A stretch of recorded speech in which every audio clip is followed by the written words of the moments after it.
شہر پشاور ہو جاتا ہے احتجاج کے نام پر یرغمال۔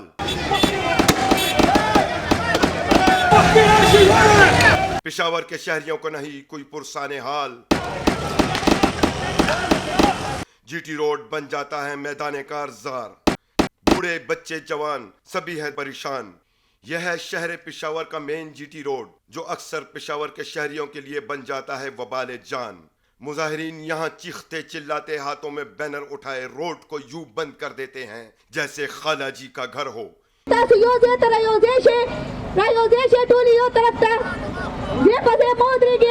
جی ٹی روڈ پر ہونے والے مظاہرے پورے شہر کی زندگی کو مفلوج کر دیتے ہیں۔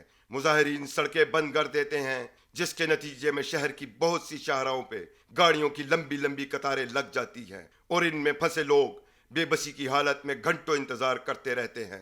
ایسا لگتا ہے کہ پورے شہر کو زنجیروں میں جکڑ دیا گیا ہو۔ دفتری وقت پر لوگ اپنے کام پر نہیں پہنچ پاتے اور کاروباری حضرات اپنے کام کو جاری رکھنے سے قاصر رہتے ہیں۔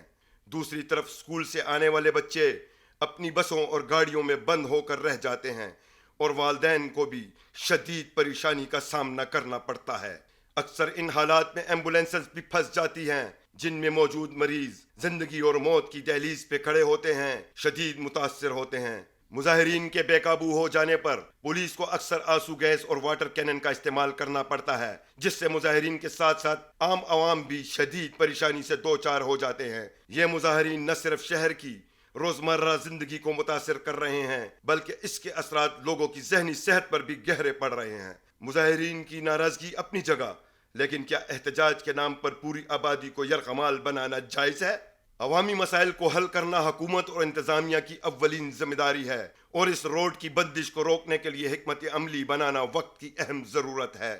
ضرورت اس امر کی ہے کہ مظاہرین کو ایک مخصوص جگہ فراہم کی جائے جہاں وہ اپنے حقوق کے لیے آواز بلند کر سکیں، لیکن عوامی زندگی میں خلل نہ پڑے۔